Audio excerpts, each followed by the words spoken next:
the town that disappears every night at 3 a.m. If you think you've seen darkness, you haven't seen Maple Hollow after 3 a.m.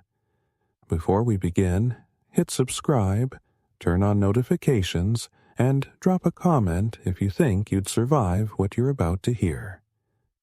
Now let's get into it. It started with a 911 call that cut out halfway through. A woman's voice ragged, gasping for air, said only one thing. They're all gone. The whole town's gone. Then silence. When sheriff's deputies arrived at Maple Hollow, a quiet farming community tucked between two mountains in northern Pennsylvania, the streets were empty, every door unlocked, every window open, dinner still warm on kitchen tables, but no people, not a single one. Deputy Mark Sullivan was the first inside. The lights were on at every house, radios buzzing faintly, cars idling in driveways. Dogs barked from inside homes, clawing at doors. He tried to call dispatch, but the signal was dead. Only static hissed through the radio. Then, the church bells rang 3 slow, echoing chimes. He looked up. The clock tower struck 3 a.m. That was when he heard footsteps behind him. But when he turned around, no one was there. By sunrise, state troopers arrived. The entire population of Maple Hollow 327 people had vanished. The town wasn't destroyed or burned. It was just hollow. The story hit national headlines within hours. News anchors called it the Pennsylvania vanishing. Conspiracy theorists swarmed online. Some blamed radiation leaks. Others whispered about government experiments. But the official investigation was led by Special Agent Claire Winters from the FBI's Missing Persons Unit. Claire was methodical and fearless. She had seen every kind of disappearance imaginable, but nothing like this. On the first day, she noticed something strange. All digital devices, phones, cameras, even dash cams had been wiped clean at exactly 3:02 a.m. The timestamp, PS, were identical. That wasn't natural. Someone, or something, had controlled the entire grid. She and Sullivan moved from house to house, documenting every detail.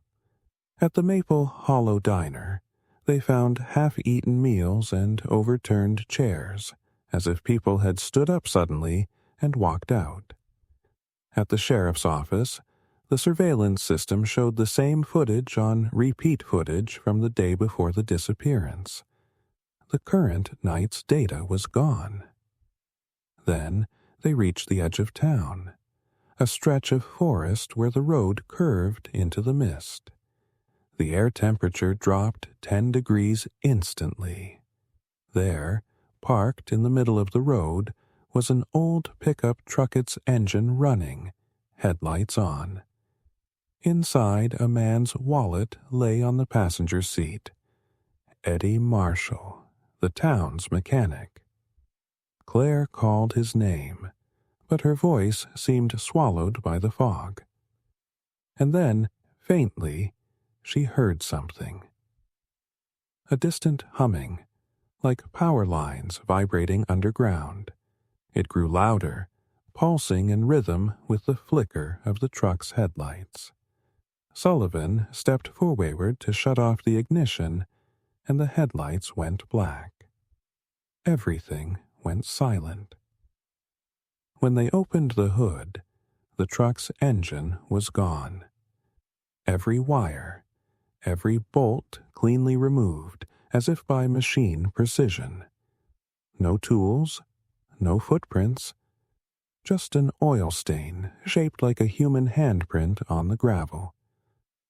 Back at the motel that night, Claire reviewed her notes. Something about the pattern didn't add up. The town vanished exactly at 3 a.m., But all records, utility logs, traffic cameras, emergency calls showed activity resuming again at 6 a.m., as if the town simply reappeared. The next morning, when aerial teams arrived to scan the area, they found Maple Hollow back. The people had returned, but none of them remembered leaving. When Claire questioned Eddie Marshall, the mechanic whose truck had been found on the road, he looked confused. "Truck?" he said. "Ma'am, I don't even drive anymore, haven't for months. My engine's shot." That night, Claire replayed the original 911 call. The timestamp read 3:01 a.m., but the voice wasn't female. It was male, distorted, low, whispering over static. The same words repeated twice. "They're all gone." She ran the voice through federal databases, and the result froze her blood. The voice belonged to Sheriff Thomas Reed, the same sheriff who had died in a car crash 2 years before the Maple Hollow incident. And his death? It happened exactly at 3:00 a.m. If you've made it this far, you're officially part of the investigation now. But remember, what you're about to hear has never been fully explained. Hit that subscribe button before the lights go out at 3 a.m. The morning after Maple Hollow came back, the town looked almost normal. Birds sang, sunlight cut through the mist, and children played in the streets as if nothing had happened. But Agent Claire Winters couldn't shake the feeling that everyone she was looking at wasn't quite real. When she and Deputy Sullivan stepped into the town square, the air felt heavier, thicker, like walking through static. People smiled too long, conversations seemed rehearsed. A mailman walked past, dropped letters into empty mailboxes, and whistled the same tune on loop. Claire approached a woman sweeping her porch. "Ma'am, can you tell me what happened last night?" The woman paused, smiled, and said, "Oh, last night, we had a storm, I think." Power went out. Then she turned, eyes glassy, and whispered, "Did you see them?" Before locking her door and drawing the curtains, that line, "Did you see them?" kept echoing in Claire's mind. At the sheriff's office, files from the night before were missing.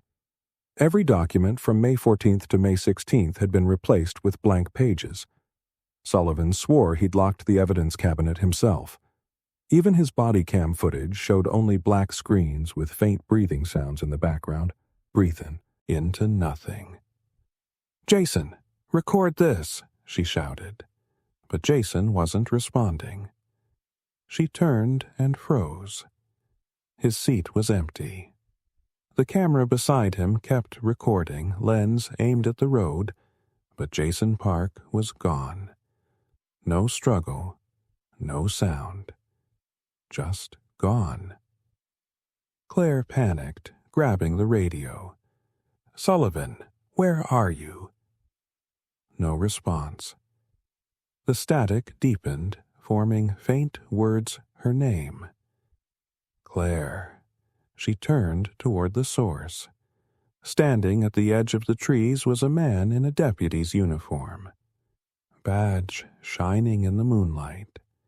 She recognized the face immediately. Sheriff Thomas Reed. "Agent Winters," he said calmly, "you shouldn't have come back." Claire's throat went dry. "You're supposed to be dead." He smiled faintly. "I am." Then, behind him, the forest pulsed with blue light, dozens of human silhouettes emerging from the darkness. Silent, expressionless, each one faintly glowing. Claire stepped back, shaking. "Where's my team?" Reed tilted his head. "They're with us now."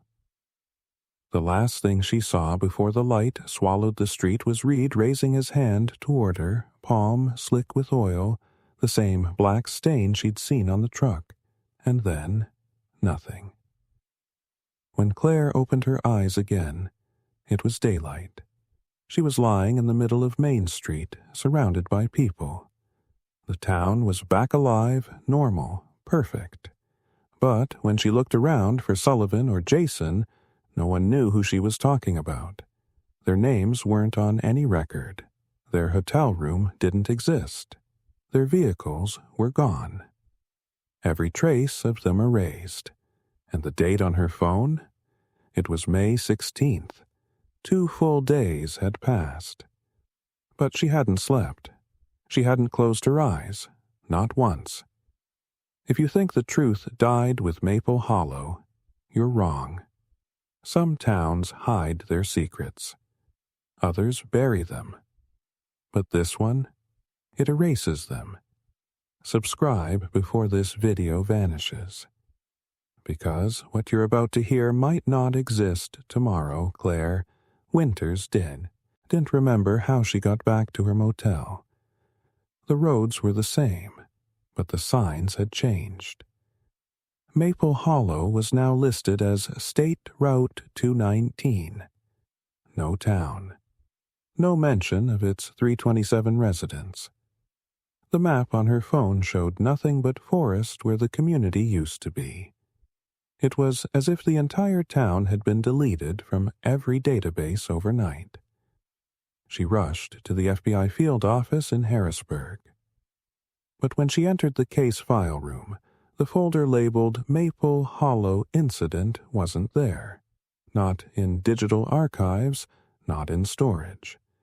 When she asked the records clerk, he frowned. "Agent Winters, we have no record of that case. You've been on leave for 2 months." Her ID badge had expired. Her name wasn't on the active roster. It was like someone had gone through her life with a scalpel and cut out the last week. But she remembered everything. The missing people, the 3 a.m. vanishing, Sheriff Reed's face, and the blue light. Claire drove back toward where the town should have been, ignoring orders to report in. She needed proof something tangible. But as the highway curved toward the valley, she hit a wall of fog so thick her headlights barely cut through it. When the fog lifted, there it was. Maple Hollow, standing exactly as it had before. The diner lights on, church bells ringing, people walking the streets like nothing had happened. She parked and stepped out. A young girl skipping rope on the corner looked up and smiled. "You came back," she said softly. Claire froze. "Do you remember me?" The girl nodded. "You didn't leave when they told you to." "Who told me to?" Claire asked. But the girl only pointed toward the town square. There, standing at the center fountain, was Sheriff Reed. The same uniform, same faint smile, same oil-black handprint spreading across his sleeve. He gestured for her to come closer. "You need to understand," he said. "This town isn't haunted, Agent. It's contained." "Contained by what?" Claire demanded. He sighed, eyes hollow. "By us. By what's left of us." He led her to the old church at the edge of town. Inside, hundreds of photographs hung from the rafters faces of every missing person from Maple Hollow. On the altar sat an old radio transmitter, still humming faintly. Reed nodded toward it. It started here. Military experiment, 1962. Signal testing. They called it Project Hollow Light. They tried to bend communication across frequencies to erase interference. But it didn't erase noise, it erased people. The first test wiped out the town for 12 seconds. They thought it failed. It didn't. It just waited. Claire stared at him in horror. "You're saying this town gets deleted every night?" Reed nodded. "And when it comes back, it brings a few more of us with it, copies, echoes. You met them. You are one of them now." She stepped back. "That's not true." He pointed to the mirror behind the altar. "Then look." Claire turned and her reflection didn't move. It stood perfectly still, watching her. Then it smiled. Slowly, wrongly. She dropped the flashlight. The mirror cracked down the middle, and her reflection began to bleed light white, blinding light that filled the church. Reed's voice broke through the noise. "When the clock hits 3, the town resets. You'll forget again. But next time, you'll help us keep others out." "No!" she screamed. But the light swallowed everything. At 7:00 a.m., a road repair crew driving through Route 219 reported a lone woman standing in the middle of the highway, staring into the trees. When officers arrived, she identified herself as Agent Claire Winters, but the FBI had no record of any agent by that name. In her hand was an old photograph of Maple Hollow, dated May 1958.